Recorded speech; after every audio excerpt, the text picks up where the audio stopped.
लीजिए सुनिए आचार्य चतुर्सेन शास्त्री के लिखे उपन्यास सोमनाथ के 66वें भाग दैत्य आया को मेरी यानी समीर गोस्वामी की आवाज में। गजनी का दैत्य नल बावड़ी होता हुआ प्रभास की सीमा में धंसा चला आ रहा है। अंततः इसकी सूचना भीमदेव को मिली। भीमदेव ने तत्काल ही एक युद्ध समिति की बैठक की। इस समिति में भीमदेव चालुक्य, सेनापति बालूका राय, जूनागढ़ के राव केसर मकवाणा, राय रत्नादित्य, कमाल आखाणी, दद्दा सोलंकी, सामंत सिंह और सज्जन सिंह आदि प्रमुख भट्ट सेनानायक उपस्थित थे। प्रश्न था कि क्या अमीर को प्रभास तक आने का अवसर दिया जाए या उसे राह ही में अटकाया जाए। यदि राह में अटकाया जाता है तो दुर्गाधिष्ठान का महत्व जाता रहता है, बल बिखर जाता है।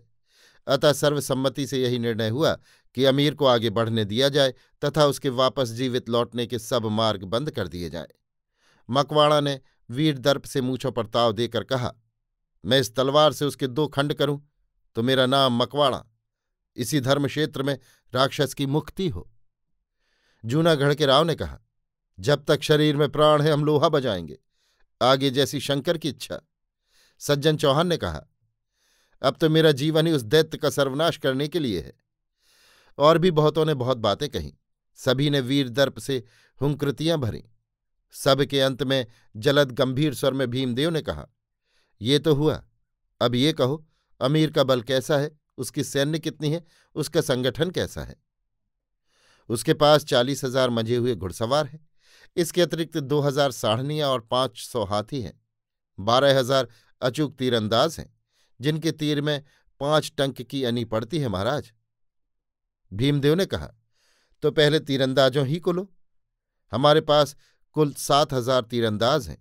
वे सब उतने होशियार और अचूक तो नहीं हैं, परंतु हमारे पास गढ़ है, खाई हैं, दुर्ग हैं तथा भरपूर रसद और रण के साधन हैं।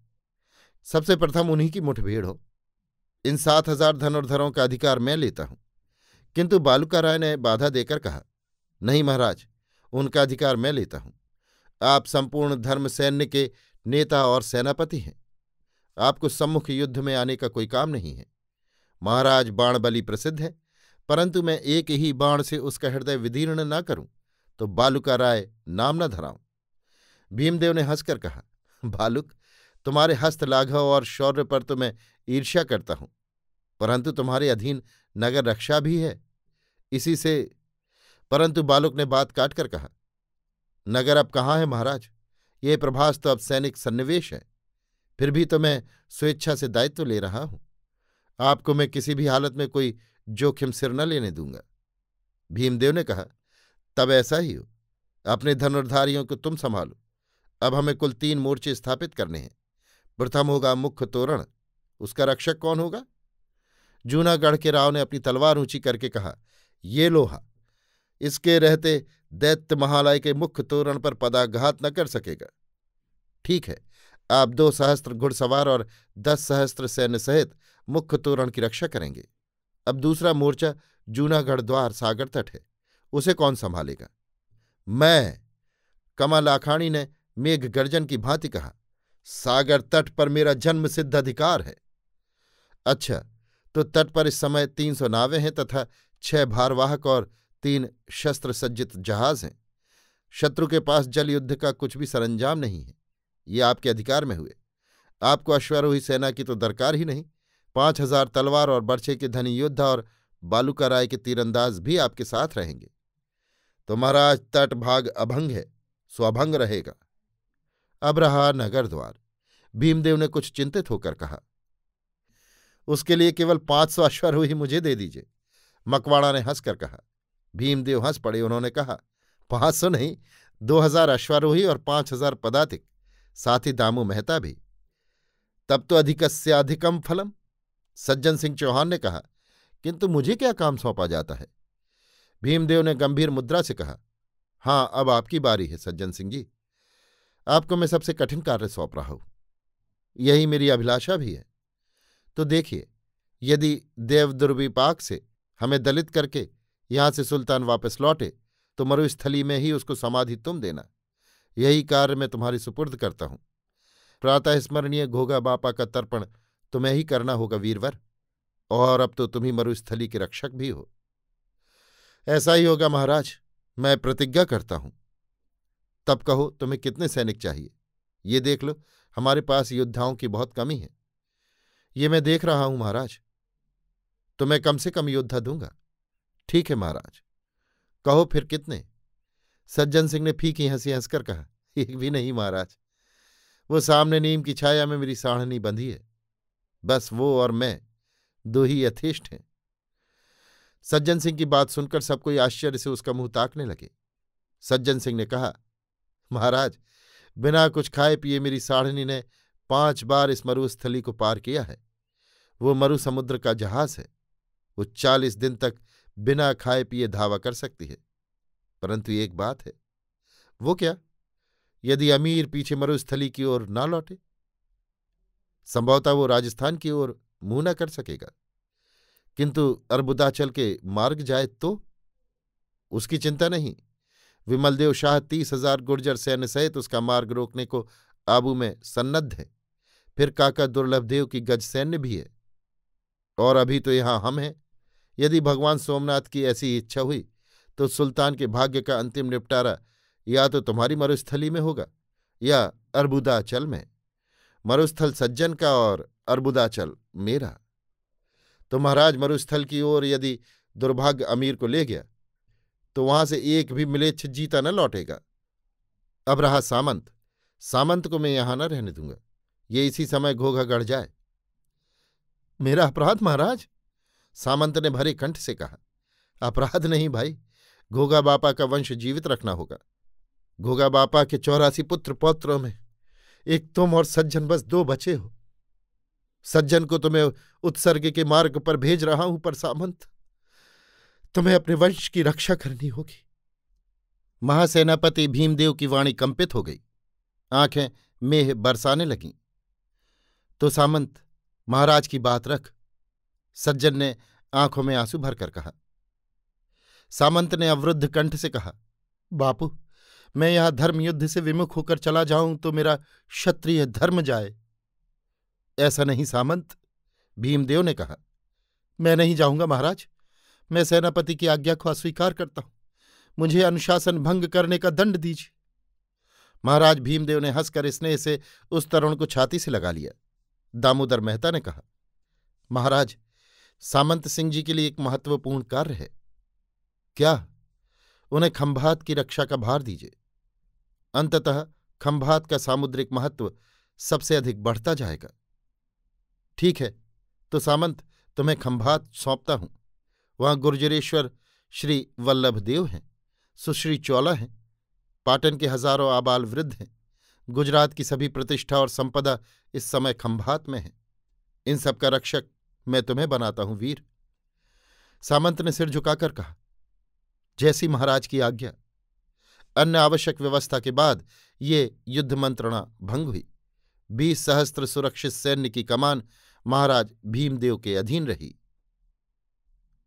अभी आप सुन रहे थे आचार्य चतुर्सेन शास्त्री के लिखे उपन्यास सोमनाथ के 66वें भाग दैत्य आया को मेरी यानी समीर गोस्वामी की आवाज में। लीजिए सुनिए आचार्य चतुर्सेन शास्त्री के लिखे उपन्यास सोमनाथ के 67वें भाग शत्रु मित्र को मेरी यानी समीर गोस्वामी की आवाज में। देलवाड़े का राजमार्ग आबाल वृद्ध नर नारियों से पटा पड़ा था। कोई ऊंट घोड़ा बैलगाड़ी पर, कोई पैदल, कोई असमर्थ रोगी अपाहे जाने में असमर्थ साथी को पीठ पर लादे हुए प्रभास की ओर आ रहे थे। उनमें बहुत घायल थे, मुमूर्षु थे। अनेक विलाप करती हुई सद्यः विधवाएं थीं, जिनका एक ही रात में चिर सुहाग लुट चुका था। अनेक सिसकते भूखे प्यासे अनाथ बालक थे, जो रात को माता की सुखद गोद में सोए थे। एक ही रात में उन पर वज्रपात हुआ था। उनके घर बार लूटपाट और जलाकर खाक कर दिए गए थे। स्त्री पुरुष सभी को तलवार के घाट उतार दिया गया था। देलवाड़े की संपन्न और खुशहाल बस्ती एक ही रात में उजाड़ कर ऐसी कर दी गई थी कि उसे भूतों का वास कह सकते थे। बचे खुचे लोग जैसे तैसे प्रभास की शरण में आ रहे थे। गजनी का दैत्य देलवाड़े तक आ पहुंचा है और उसने देलवाड़े को भंग कर दिया है, ये बात बिजली की भांति प्रभास में फैल गई। ठठ के ठठ लोग देलवाड़े के राजमार्ग पर आ जुटे। सिसकती हुई अबलाओं, लुटे हुए वृद्धों और आहत युवकों ने देलवाड़ी की रक्त रंजित कहानी चौधारे आंसू बहा बहा कर कह सुनाई। सैनिक और नगर के अगणित जनों ने उन्हें धैर्य दिया, नगर के भीतर लिया, उनके भोजन और विश्राम की व्यवस्था की। घायलों तथा रोगियों की शुश्रूषा होने लगी। नगरपाल ने तुरंत ही इन शरणार्थियों को भी खंभात भेजने की व्यवस्था कर दी। उन्होंने ये भी समझ लिया कि अब युद्ध में विलंब नहीं है। तत्काल नगरकोट और दुर्ग के सब द्वार बंद कर दिए गए। खाई समुद्र जल से भर दी गई। बुर्जियों पर धनुर्धारी तैनात कर दिए गए। नगर से बाहर जाना निषेध कर दिया गया। नगरपाल जब शरणार्थियों, नागरिकों और सैनिकों की व्यवस्था तथा रक्षा एवं प्रथम मुठभेड़ की तैयारियों में व्यस्त थे और महासेनापति भीमदेव व्यग्र भाव से युद्ध मोर्चों की देखभाल कर रहे थे, तभी दामोदर मेहता ने एक दुस्साहसिक कार्य किया। वे शस्त्र सज्जित घोड़े पर सवार होकर चुपचाप परकोटे से बाहर निकल गए। बाहरी परकोटे के बाहर खाई के उस पार दक्षिण पश्चिम कोण पर परकोटे से सटा जो महाकाल भैरव का मंदिर था, वे वहां तक चले गए। बड़ी देर तक वे मंदिर से दूर दूर उसके चारों ओर घूम घूम कर कुछ निरीक्षण करते रहे। फिर वे हिरण्या नदी के किनारे किनारे अघोर वन के अभिमुख चलते चले गए। दोपहर दिन चढ़ाया था और सूरज की धूप खूब साफ चमक रही थी। उसमें बल खाती हुई हिरण्या का जल पिघलते हुए स्वर्ण की भांति चमक रहा था। किनारे की बालू चांदी की भांति चमक रही थी। चारों तरफ सन्नाटा था। दूर तक मनुष्य का नामोनिशान न था।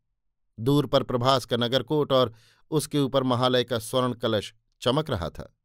दामू मेहता चौकन्ने हो चारों ओर राह बाट ताकते नदी के उस पार अघोर वन की काली काली पहाड़ियों की चोटियों को और कभी दूर तक टेढ़ी मेढ़ी बहती हुई क्षीण हिरण्या नदी की धार को देखते चल रहे थे।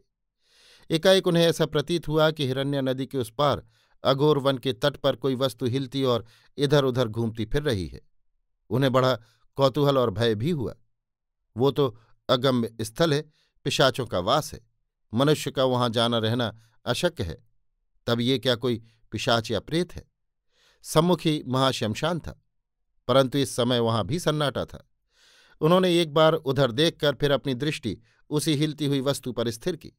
उन्होंने अब स्पष्ट देखा, वो मनुष्य मूर्ति है और अश्व पर सवार है। वो बड़े ध्यान से उस मनुष्य मूर्ति की गतिविधि देखने लगे। उन्होंने देखा उस मूर्ति ने अपना अश्व हिरण्या में डाल दिया है और वो इस पार आ रहा है। ज्यों-ज्यों वो निकट आता जाता था, उसकी आकृति स्पष्ट होती जाती थी। उसके सिर पर हरे रंग की पगड़ी थी और ऐसा ही एक चोगा उसके शरीर पर था। उसकी लंबी नंगी तलवार धूप में चमक रही थी और वो घोड़े पर आसीन बड़ी दक्षता से नदी पार हो रहा था।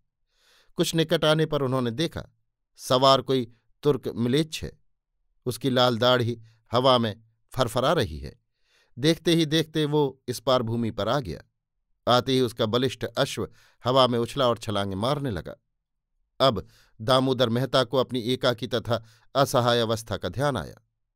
दामू जैसे कूटनीतिज्ञ थे, वैसे ही युद्ध विशारद भी थे। उन्होंने तत्काल खतरे को समझ लिया। नदी तट से हटकर सामने कुछ वृक्षों का एक झुरमुट था। वे तेजी से उधर ही चल दिए, परंतु तुर्क सवार ने उन्हें देख लिया। तीर की भांति अपना अश्व उड़ाता और हवा में अपनी तलवार घुमाता हुआ वो उन पर दौड़ा। मेहता ने अपना अश्व दो भारी वृक्षों के बीचों बीच व्यवस्थित किया और स्थिर होकर शत्रु के आक्रमण के वेग को रोकने के लिए सन्नद्ध हो गए। अपने अश्व को व्यर्थ थकाना उन्होंने ठीक नहीं समझा। शत्रु जब एक तीर के अंतर पर रह गया, तब तुर्क ने घोड़े को दाहिनी ओर मोड़ा और तेजी से मेहता की बगली देकर वो पृष्ठभाग में जा पहुंचा। फिर एक बारगी ही उन पर टूट पड़ा। मेहता सावधान थे। उन्होंने द्रुत गति से उसी ओर अश्व को घुमाकर तिरछा खड़ा किया। तलवार उन्होंने हाथ में ले ली। शत्रु को वार करने का अवसर नहीं मिला। इस पर खींचकर वो एक तीर के फासले पर चला गया और फुर्ती से तलवार खींचकर वहां से बाज की भांति झपटा। मेहता के निकट आकर ज्यों ही वो हाथ ऊंचा करके तलवार के एक वार में शत्रु के दो टुकड़े करना चाह रहा था कि मेहता ने फुर्ती से घोड़े को एड़ देकर उस पर धकेल दिया। फिर अत्यंत कौशल से उसे उसकी कमर में हाथ डालकर उसे घोड़े से नीचे गिरा लिया और बड़े ही हस्त लाघव से उसकी गर्दन अपने धनुष की डोरी में फंसा ली। धनुष की डोरी में गर्दन फंसने से तुर्क शत्रु छटपटाने लगा। तलवार उसके हाथ से छूट गई। दोनों योद्धा पूरा बल लगाकर पृथ्वी पर द्वंद्व युद्ध करने लगे। परंतु गर्दन डोरी में फंसी रहने से तुर्क के हाथ पैर ढीले पड़ गए। दामू मेहता ने 2-3 करारे झटके दिए और अनायास ही उसकी छाती पर चढ़ बैठे और तलवार की धार उसकी गर्दन पर रखकर कहा, अब तू मर। किंतु पराभूत तुर्क ने मृत्यु की विभीषिका से तनिक भी भयभीत न होकर कहा, शाबाश बहादुर, तुम सिपाही तो नहीं हो मगर बड़े बहादुर हो। मरने से पहले मैं तुमसे दोस्ती करना चाहता हूं। तुम कौन हो? दुश्मन। तब तुम समझते हो कि तुम्हारी दोस्ती में फंसकर मैं तुम्हारी जान बख्श दूंगा? अगर तुम अपनी बहादुरी के सिले में सिर्फ मेरी दोस्ती कबूल कर लो तो मैं तुम्हारे हाथ से मरना 1000 जिंदगियों से भी बेहतर समझूंगा। फिर मरने से पहले मैं तुम्हें कुछ सौगात भी दूंगा। क्या? ये तलवार जिसे तुमने फतह कर लिया। देखता हूं तुम एक बहादुर दुश्मन हो और बहादुरी की कद्र करके मैं तुमसे तुम्हारी दोस्ती मांग रहा हूं। फिर तो मुझे तुम्हारी जान बख्शनी होगी। जान दुश्मन की है दोस्तमन, मगर अपना हाथ दो। मेहता ने अपना हाथ आगे बढ़ाया। तुर्क ने अपनी तलवार उसके हाथ में थमाकर कहा, इसे नाचीज न समझना बहादुर। फिर कुछ ठहर कर उसने धीरे से कहा, अब तुम अपना काम करो, खुदा हाफिज। वो आंख बंद करके निढाल गिर गया। दामू मेहता उसकी छाती से उतर गए। उसके कंठ से धनुष की डोरी निकाल ली और सहारा देकर उसे उठाते हुए उन्होंने कहा, तुम आजाद हो दोस्त। इस आजादी की कोई कीमत तुम नहीं लोगे? दोस्त को कोई चीज कीमत लेकर नहीं दी जाती। सच है, सच है। उसने अपने कपड़ों को ठीक किया, फिर कहा, तो तुमने मेरी दोस्ती कबूल कर ली? तुम अगर इसके लिए पछता रहे हो तो मैं तुम्हारी दरखास्त नामंजूर भी कर सकता हूं। नहीं, मगर हमें कसम खानी होगी। मैं खुदा और पैगंबर की कसम खाता हूं कि तुम्हारी दोस्ती को दुनिया की सबसे बड़ी नियामत समझूंगा। और मैं भी भगवान सोमनाथ की कसम खाकर कहता हूं कि जब तक तुम्हारा मित्र भाव कायम है मैं सदैव तुम्हारा मित्र रहूंगा। तुम कहां तक मेरा यकीन कर सकते हो दोस्त? जहां तक एक दोस्त का किया जा सकता है। तो तुम्हें मेरे साथ चलना होगा। कहां? अमीर गजनी के लश्कर में। किस लिए? उनके रूबरू हम अपनी दोस्ती की सनद देंगे। मैं अमीर का एक खास उमरा हूं, मेरे लिए ये जरूरी है। मेहता ने मर्म भेदनी दृष्टि से तुर्क की ओर देखा। उसकी काली चमकीली आंखें निर्भय आनंद की धारा बहा रही थीं। उसने कहा, क्या तुम्हें मुझसे डर है? नहीं, मुझे तुम्हारी बात मंजूर है। दोनों वीरों ने अपने अपने घोड़े ठीक किए और उन पर सवार हुए। वे धीरे धीरे प्रभास की विपरीत दिशा की ओर चलने लगे। ये क्षण दामू मेहता के लिए अत्यंत महत्वपूर्ण थे। वे स्पष्ट ही ऐसे खतरे की ओर बढ़ रहे थे जिसका साहस बहुत कम लोग कर सकते थे। तुर्क सैनिक कद्दावर और बलवान था। उसका घोड़ा बहुत उत्तम था। अपने बहुमूल्य वस्त्राभरणों से वो उच्च कुल का भी प्रतीत होता था। ये स्पष्ट था कि वो गजनी के अमीर का कोई उमराव है और मेहता अमीर के सैन्य बल की सही झलक अपनी आंखों से देखने के लिए ये भारी खतरा उठा रहे थे। उन्होंने अभी अभी उस यवन शत्रु की आंखों में एक गहरे विश्वास की चमक देखी थी तथा अभी उसे प्राणदान भी दिया था। इसी से वो सत्साहस करके उसके साथ शत्रुपुरी में निर्भय घुसे चले जा रहे थे। कुछ दूर दोनों अद्भुत मित्र चुपचाप साथ साथ चलते रहे। तुर्क ने अपने घोड़े की रास खींचकर कहा, क्या मैं अपने नए दोस्त का नाम जान सकता हूं? मैं गुर्जरेश्वर का एक सेवक हूं और अब लोग मुझे मेहता के नाम से पुकारते हैं।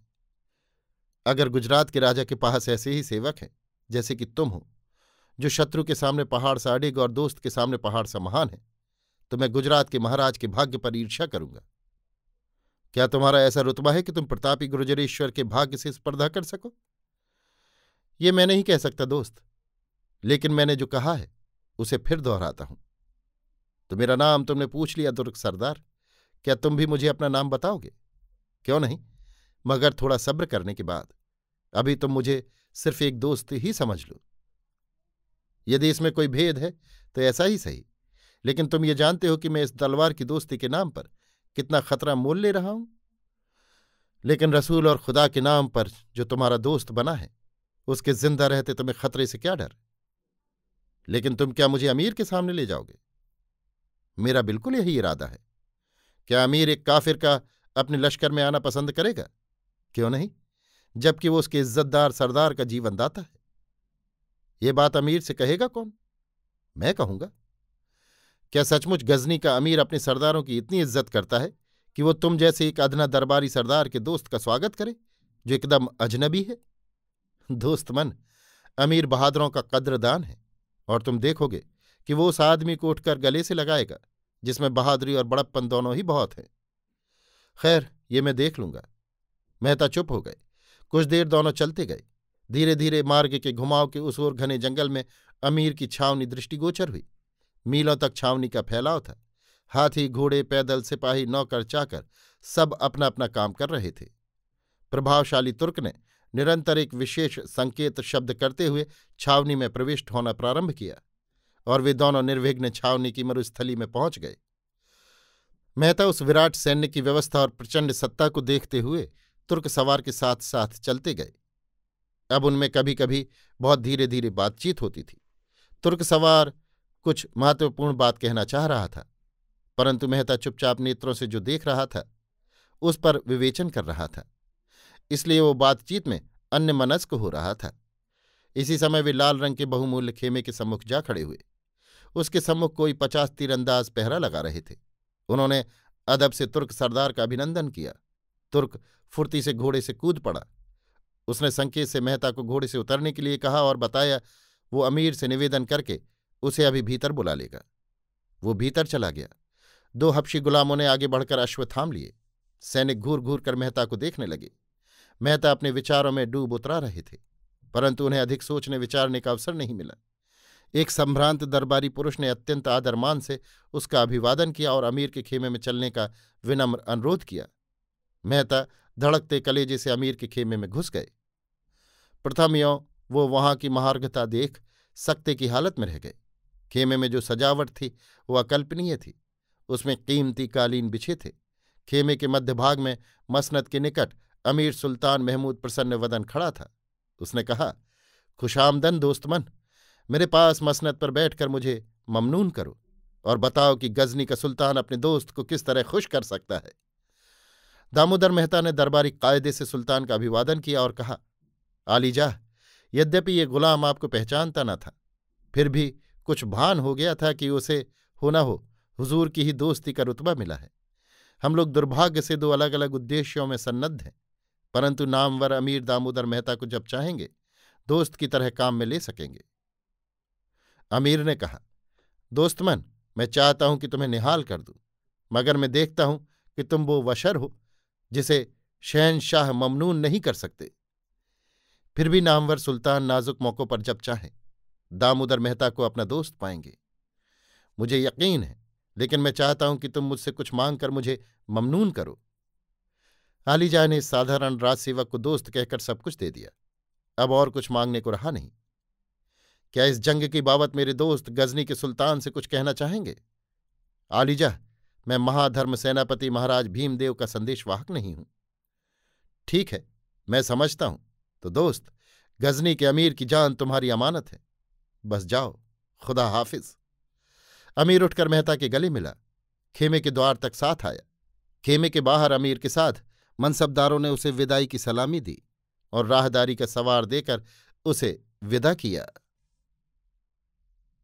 अभी आप सुन रहे थे आचार्य चतुर्सेन शास्त्री के लिखे उपन्यास सोमनाथ के 67वें भाग शत्रु मित्र को मेरी यानी समीर गोस्वामी की आवाज में। लीजिए सुनिए आचार्य चतुर्सेन शास्त्री के लिखे उपन्यास सोमनाथ के 68वें भाग जयशंकर को मेरी यानी समीर गोस्वामी की आवाज में। पौष की पूर्णिमा की प्रभात बेला में ज्यों ही उषा की प्रथम किरण फूटी, मंदिर के शिखर पर आरूढ़ प्रहरी ने शंख फूंका। क्षण भर ही में चारों ओर शंख और भेरी नाद से दिशाएं गूंज उठी। डंक और नक्कारों की धमक से प्रभास गरज उठा। सहस्त्रों सैनिकों ने जय घोष किया, जय शंकर। महासेनापति युवराज भीमदेव हड़बड़ाकर उठ बैठे। पार्षद ने घबराए हुए आकर कहा, आक्रमण हुआ अन्नदाता, तो मेरे शस्त्र और वस्त्र ला। भीमदेव तुरंत ही सज्जित होकर कोट पर चढ़ गए। वहां गंग सर्वज्ञ, जूनागढ़ के राव, लखा कामानी, केसर मकवाणा और दामोदर मेहता आदि सावंत सचिव उपस्थित थे। बहुत लोग भागदौड़ कर रहे थे। सैनिक कंगूरों पर चढ़ रहे थे। धनुर्धर धनुष ताने आज्ञा की प्रतीक्षा में थे। घुड़सवार भाले बरदार प्रांगणों में बद्ध परिकर खड़े थे। दूर नदी के किनारे किनारे अर्धोदित सूर्य के चरण तल में धूल गर्द के बादल उड़ रहे थे और उसमें से काली काली मूर्तियां प्रकट होती सी दिख रही थीं। पहले 2-4 और पीछे शत सहस्त्र, ये अमीर के अश्वारोही थे। झपटते हुए बालूका राय ने बुर्ज में प्रवेश किया। उन्होंने महाराज भीमदेव के हाथ में धनुष बाण देकर कहा, देखिए तो महाराज, ये प्रथम बाण है। इसी से आप शत्रु का इस धर्म नगरी में सत्कार कीजिए। अभी ठहरो बालुक, महासेनापति ने सुदूर उड़ती हुई धूल पर दृष्टि गड़ाकर कहा। सबने देखा, एक दुर्धुर्ष योद्धा काले अरबी घोड़े पर सवार हो सेना से बाहर आया। उसके साथ कुछ और चुने हुए सवार थे।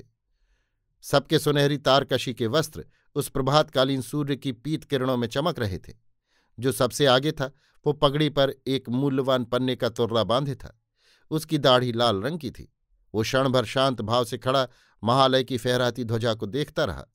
फिर उसने साथी से एक धनुष लेकर एक बाण संधान किया। तीर खाई में आकर गिरा। बालूका राव ने कहा, महाराज अब आपकी बारी है। बाण बली ने कहा, क्या यही गजनी का अमीर है? मेहता ने आगे आकर कहा, यही है महाराज। बाण बली ने 12 टंक की अनी बाण में लगाकर धनुष को कान तक खींचा और फिर बाण छोड़ दिया। बाण तुर्रे सहित अमीर की हरी पगड़ी को लेकर भूमि पर जा गिरा। सैनिक गर्जना कर उठे, जय शंकर, जय सोमनाथ, हर हर महादेव, बम भोला। वो लाल दाढ़ी वाला सरदार घोड़े को घुमाकर तीर की भांति पीछे को फिरा और एक चक्कर काटकर फिर सेना के मध्य भाग में आ खड़ा हुआ। उसने संकेत किया और तीरों की एक बौछार मंदिर पर पड़ी। साथ ही अल्लाहू अकबर का गगनभेदी नाद भी उठा, परंतु उसके उत्तर में इधर से कोई उत्तर नहीं दिया गया। तुर्क सवार आगे बढ़कर खाई के किनारे तक चले आए। बहुत से सवारों ने घोड़े पानी में डाल दिए। बहुत सवार तट पर खड़े होकर ही तीर फेंकने लगे। इसी समय बालूका राय ने संकेत किया और मंदिर के कंगूरों से तीरों की वर्षा प्रारंभ हुई। इस भीषण बाण वर्षा से घबराकर तुर्क सैन्य की गति रुक गई। अनेक सवार मुंह मोड़कर लौट चले। अनेक खाई के जल में ही डूबने उतराने लगे, परंतु कुछ खाई के इस पार आकर ऊपर चढ़ने की चेष्टा भी करने लगे। इस पर राव के कच्छी योद्धाओं ने तलवार की भारी मार करनी प्रारंभ की। देखते ही देखते वो सारा रणक्षेत्र भयानक मारकाट, चिल्लाहट और वीभत्स दृश्यों से भर गया। सूर्य का प्रखर तेज बढ़ने लगा और युद्ध भी घमासान होने लगा। बाणों से आकाश छा गया। घायलों की कराह और चीत्कार से वातावरण गूंज उठा। अपराह्न में सूर्यास्त से पहले ही अमीर ने युद्धावसान का संकेत किया। तुर्क और अरबी अपनी युद्धामृत शवों को छोड़ भग्नोत्साह पीछे शिविर में लौटे। हिंदू सैन्य में जय जयकार का बोलबाला हुआ। अभी आप सुन रहे थे आचार्य चतुर्सेन शास्त्री के लिखे उपन्यास सोमनाथ के 68वें भाग जय शंकर को मेरी यानी समीर गोस्वामी की आवाज में। लीजिए सुनिए आचार्य चतुर्सेन शास्त्री के लिखे उपन्यास सोमनाथ के 69वें भाग दामू मेहता की चौकी को मेरी यानी समीर गोस्वामी की आवाज में।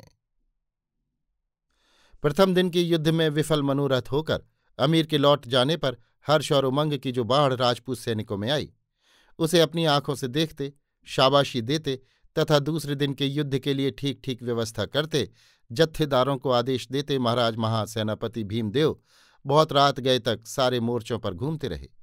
आज के युद्ध में हिंदू सैन्य की कुछ भी हानि नहीं हुई थी।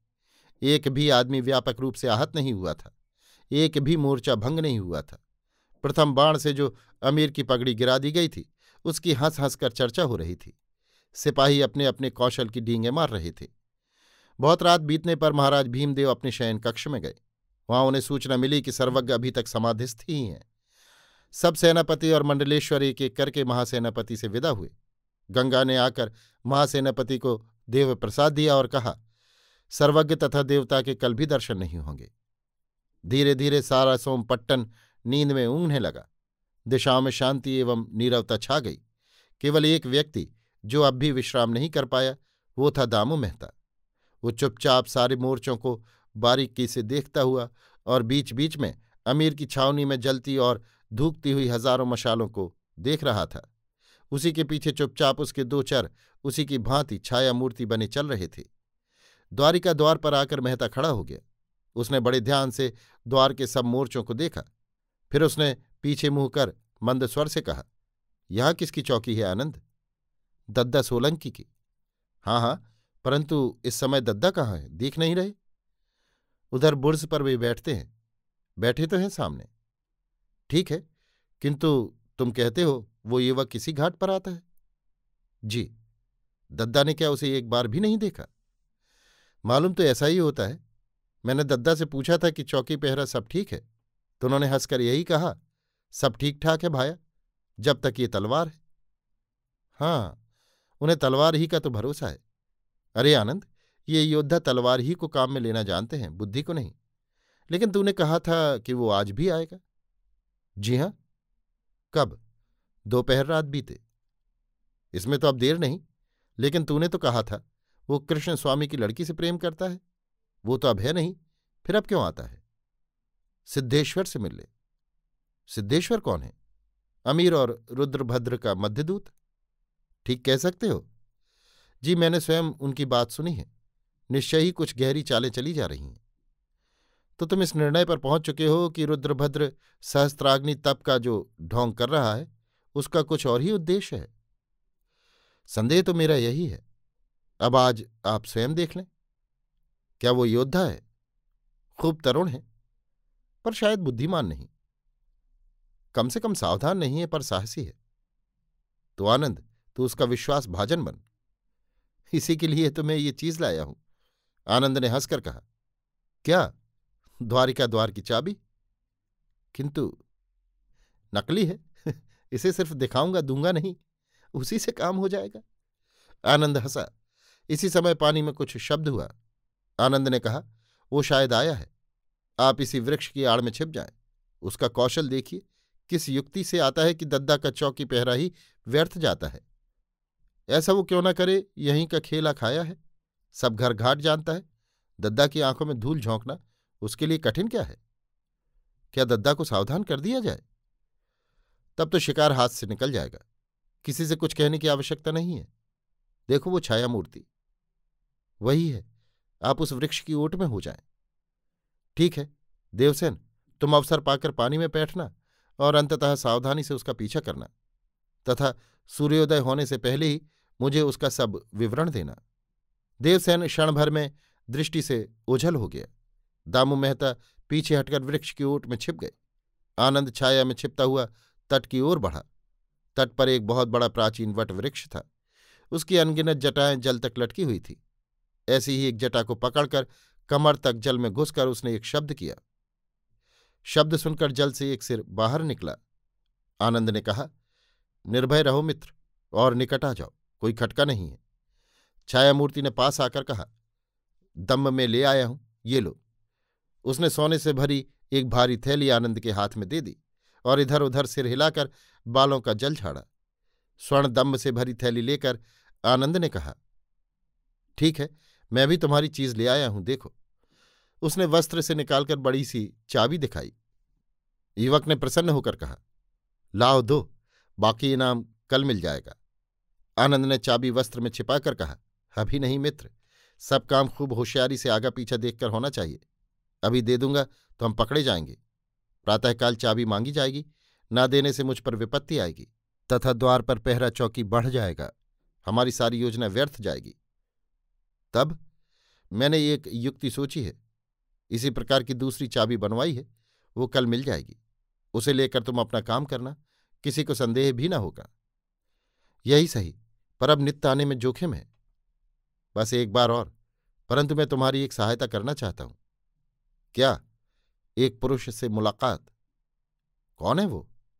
काम का आदमी है। कहाँ? जल के बाहर आओ। वो क्या सहायता करेगा? सब कुछ। तुमसे भी अधिक? सबसे अधिक। क्या उस पर विश्वास कर सकता हूं? प्राणों का इतना मोह है तो ऐसा दुस्साहस ना करो। जाओ, ये लो अपने दम। नाराज ना हो दोस्त, फिर विश्वास क्यों नहीं करते? करता हूं, तो मेरे साथ आओ। दोनों व्यक्ति शाखाओं के सहारे तट पर आए और पेट के बल रेंगकर उस वृक्ष के निकट पहुंचे। दामो मेहता भी वहां पेट के बल औंधे पड़े थे। दामो ने कहा, यही वो युवक है? जी हाँ। तो जरा खिसक कर मेरे पास आओ। युवक दामू मेहता से सट गया। मेहता ने छाती के नीचे से तलवार निकालकर कहा, इसे भली भांति देखकर बताओ कि पहचान सकते हो ये किसकी तलवार है? युवक ने घने पत्तों के झुरमुट से छनकर आती हुई चंद्र की क्षीण छाया में तलवार को भली भांति परखकर कहा, पहचान गया? तो जिसकी ये तलवार है उसके पास जाकर कहो कि जिसके पास ये तलवार है उसके साथ तुम्हें कैसा व्यवहार करना चाहिए। फिर यदि वो तुम्हें यहां भेजे तो कल इसी समय यहीं भेंट होगी और बात फिर। ये कहकर दामू मेहता खिसककर तेजी से निकट की एक अंधेरी गली में घुस गए। युवक सख्ते की हालत में रह गया। आनंद ने कहा, क्या तुम जानते हो ये किसकी तलवार है? तुम जानते हो? नहीं, मैं भी नहीं जानता। युवक के चेहरे पर गहरी घबराहट के चिन्ह थे। संयत होकर उसने कहा, कल मुझे आना होगा दोस्त, इस तलवार को देखने। बेशक। इसी समय? इसी समय। तो तब तक के लिए विदा। युवक ने आनंद से हाथ मिलाया और उसी भांति रेंगकर पेट के बल पानी में बैठ गया। आनंद ने मंद स्वर से कहा, मेरे दम मत भूलना। युवक ने कहा, अच्छा। अभी आप सुन रहे थे आचार्य चतुर्सेन शास्त्री के लिखे उपन्यास सोमनाथ के 69वें भाग दामू मेहता की चौकी को मेरी यानी समीर गोस्वामी की आवाज में। लीजिए सुनिए आचार्य चतुर्सेन शास्त्री के लिखे उपन्यास सोमनाथ के 70वें भाग दूसरा दिन को मेरी यानी समीर गोस्वामी की आवाज में। सूर्योदय से पूर्व ही अमीर की सेना में नक्कारे बज उठे। नक्कारों की गड़गड़ाहट से हड़बड़ाकर राजपूत योद्धा भी सन्नद्ध होकर अपने अपने मोर्चों पर जा जमे। सोरठी सरदार और मुकुटधारी राजा लोग अपनी अपनी टुकड़ियां ले लेकर निर्धारित मोर्चों पर जा डटे। ब्राह्मणों ने महालय में वेद पाठ किया। देवद्वार बंद होने पर सबने देवद्वार ही की वंदना की। पट्टनी सेना में भी डंके दमामे बज उठे और रणसिंगे फूंके गए। महाराज सेनापति भीमदेव ने प्रातःकृत्य से झटपट निवृत्त होकर गोदान स्वर्ण दान दिया। ब्राह्मणों ने देवध्वनि करके आशीर्वाद दिया। राजा ने तलवार से मौत मांगी और घोड़े पर सवार होकर मोर्चों के निरीक्षण को चल दिए। महमूद की सेना से चुने हुए तुर्क सवारों की टुकड़ियां मोर्चे बनाकर बाण वर्षा करती हुई खाई की ओर अग्रसर हुईं। धीरे धीरे अमीर की सेना का सारा भार मध्य द्वार पर आ जमा। ये देख अपने अपने सेनापतियों के आदेशानुसार हजारों राजपूत योद्धा मोर्चेबंदी करके बाण वर्षा करने लगे। खाई के दोनों तटों पर दोनों ओर के शूरवीर दूर तक डटे बाण वर्षा करने लगे, परंतु अमीर निरुपाय था। उसके बाण व्यर्थ जा रहे थे। उधर खाई के इस पार तथा कोट से जो बाण वर्षा हो रही थी वो आगे बढ़ती हुई अमीर की सेना की भारी क्षति कर रही थी। अमीर ने दुर्धुर्ष साहस करके हाथियों को खाई में धकेल दिया। उसी के साथ अल्लाहु अकबर का नाद करते हुए सहस्त्रों तुर्क सिपाही भी पानी में कूद पड़े। बालूका राय ने कोटों पर तेजी के साथ धनुर्धरों को अवस्थित कर तलवार के धनी कच्छी सवारों को मुख्य द्वार पर सन्नद्ध किया। खाई में आधी दूर तक शत्रु के हाथी घुस आए तो राजपूत योद्धा भी जय जय महादेव सोमनाथ का नाद करते हुए जल में कूद पड़े। उन्होंने सिमट कर अमीर की मध्य सेना पर वार करने प्रारंभ किए, परंतु अमीर के हाथी धसे ही चले आ रहे थे। ऊपर से दोनों ओर से जो बाण वर्षा हो रही थी उससे आकाश भरा पड़ा था। महासेनापति भीमदेव एक ऊंचे बुर्ज पर खड़े युद्ध देख रहे थे। बालूका राय प्रबल पराक्रम से शत्रु की सेना का गतिरोध कर रहे थे। यद्यपि कच्छी योद्धाओं की मार से अमीर के हाथियों की पंक्ति दो भागों में विभक्त हो गई थी और राजपूतों ने तलवार से उनके बीच दरार बना ली थी। वे कंधों पर ढाल रखे जल में तलवार चला रहे थे, पर अमीर के सिपाहियों का तांता ही नहीं टूट रहा था। वो दबादब सेना को खाई में धकेल रहा था। हाथियों की ओट में असंख्य बर्बर योद्धा खाई पार कर रहे थे। उन पर न तीरों की मार थी न तलवार की। महाराज भीमदेव ने इस कठिनाई को देखा। उन्होंने तत्काल कमाल आखाणी को आदेश भेजा कि अपने कछुओं से अमीर की गज सेना में धंसार करो। संकेत पाते ही 200 कछुए तिरछी छोटी छोटी तलवारें लेकर पानी में बैठ गए। जल के भीतर ही भीतर वे अमीर के हाथियों के चारों ओर फैलकर अपनी तिरछी तलवारों से हाथियों की सूंडों और पैरों में करारे घाव करने लगे। अपने काम में वे बड़े उस्ताद थे। कच्छी योद्धा उन्हें घेर कर उनकी रक्षा करने लगे। देखते ही देखते खाई का जल रक्त से लाल हो गया। हाथी कछुओं से सूंड और पैरों में घाव खाकर चिंघाड़ते हुए सूंड उठा उठाकर पीछे की ओर अपनी ही सेना को कुचलते हुए भागे। अमीर इस भगदड़ का कुछ भी अभिप्राय न समझ सका। उसने भागते सैनिकों को बहुत उत्साहित किया, पर हाथी भाग रहे थे, सैनिक नहीं। अतः भगदड़ बढ़ती ही गई। अमीर ने क्रोध में आकर अपना घोड़ा खाई में छोड़ दिया। ये देख अल्लाहू अकबर का वज्रनाद करके 10,000 बलूची सवार भी खाई में बैठ गए। वे छातियों की दीवार बनाकर आगे बढ़ने लगे। उनकी सुरक्षा में 2,000 कारीगर अपने औजारों को लेकर बढ़ चले। हाथियों पर रस्सी और लकड़ी के तख्तों से बना पुल था। खाई की उस ओर पुल खूंटों से जमा दिया गया था। अब अमीर की खास तलवार राह बनाती 10,000 तलवारों की छत्र छाया में खाई पर पुल को फैला रही थी। बालूकराय ने ये देख अधीर होकर अपनी समूची गज सैन्य को मुख्य द्वार पर फैला दिया और वे अपने चुने हुए 3 सहस्त्र सोरठी अश्वारोहियों को ले पानी में बैठ गए। खाई में घनघोर युद्ध होने लगा। हाथियों, घोड़ों और मनुष्यों की लाशें पानी पर तैरने और समुद्र की ओर बहने लगीं। लाशों को पैरों से रूंधते हुए अमीर की सेना खाई पर पुल को फैलाती आगे बढ़ी। नीचे तलवार के हाथ चल रहे थे, ऊपर बाण वर्षा हो रही थी। महाराज भीमदेव ने युद्ध की गतिविधि को देखकर सैनिकों को बाण के स्थान पर पत्थर बरसाने का आदेश दिया। उधर मुख्य द्वार को पत्थरों से भरवा देने का प्रबंध किया। चबूतरों, मंदिरों और मकानों से बड़े बड़े पत्थर उखाड़कर मुख्य द्वार को पत्थरों से ऊपर तक पाट दिया गया, परंतु अमीर की गति में बाधा नहीं पहुंची। वो अपने दुर्धुर्ष बलूची सरदारों को लिए बढ़ता ही चला आ रहा था और अब वो पुल खाई के इस पार तक आ पहुंचा था। महाराज भीमदेव ने ये विपत्ति देखी। वे फुर्ती से कोट से उतरकर गज सैन्य में घुस गए। उन्होंने चुपचाप कुछ मस्त हाथी ले पीछे हटकर पार्श्व से खाई में प्रवेश किया। उन्हें घेर कर लाट योद्धा जल में बैठे। महाराज भीमदेव बिना बाधा के खाई के मध्य भाग में पहुंच गए। इस बीच अमीर के बहुत से योद्धा इस पार पहुंच जल से बाहर आ तलवारों की छाया में पुल को जंजीरों से बांधने लगे। भय और आशंका की लहर फैल गई। इसी समय महाराज के मस्त हाथियों ने बीच धार में पुल को टक्कर दी। पुल एक बार हिला। महावतों ने वेग से हाथियों को हूला। मत्त हाथी चिंघाड़ते हुए पुल को धकेलने लगे। अमीर ये देख घबराकर अपनी बलूची सेना को ले उधर को पलटा। बालूकराय ने भी ये देखकर अपनी कच्छी योद्धाओं को महाराज के चारों ओर फैला दिया। इधर अमीर के सैनिक मुख्य द्वार पर झटपट पुल को जंजीरों से बांध देने में प्राण खो रहे थे। 100-100, हजार-हजार बलूची सैनिक लाशों को रौंदते हुए जल से बाहर आ रहे थे। उधर जल के मध्य भाग में अमीर तड़प कर जी जान से महाराज के हाथियों पर पिल रहा था। बालूकराय के कच्छी योद्धा बेढब तलवार फेंक रहे थे। खाई के इस पार टिड्डी दल के समान बर्बर पठान और तुर्क पुल के सहारे सहारे बढ़े चले आ रहे थे। ये दोनों ही पक्षों के लिए शंका और संदेह के क्षण थे। इसी समय महावतों ने हाथियों को एक साथ हूल दिया। तलवारों और भालों की चोट से वे बौखला उठे। उनकी सम्मिलित टक्कर को पुल न झेल सका। वो आखिर टूट गया। पुल के सहारे हजारों तुर्क सैनिक सवार जल में डूबने उतराने लगे। राजपूतों ने हर्षनाद किया, हर हर महादेव, और चारों ओर से घेर कर मार करनी प्रारंभ की। बड़ी ही कठिनाई से अमीर अपने प्राण बचाकर खाई के उस पार पहुंचा। उसकी सारी सेना छिन्न भिन्न हो गई। इधर जो योद्धा पहुंच चुके थे सब काट डाले गए। जो प्राण भय से जल में कूदे उनमें अधिकांश डूब गए। कुछ तलवार के घाट उतार दिए गए, कुछ किसी तरह मार खाकर उस पार पहुंचे। राजपूतों ने पुल में आग लगा दी। अमीर रणक्षेत्र से 1 कोस पीछे हट गया। अभी सूर्य मध्याह्न तप रहा था। मंदिर में विजय दुदुम्भी बज उठी। भेरी शंख घड़ियाल से दिशाएं गूंजने लगीं। सूर्य की उज्ज्वल धूप में महालय के सुनहरी कंगूरों को अमीर हताश भाव से खड़ा देख रहा था और उसके सैनिक अस्त व्यस्त भाग रहे थे।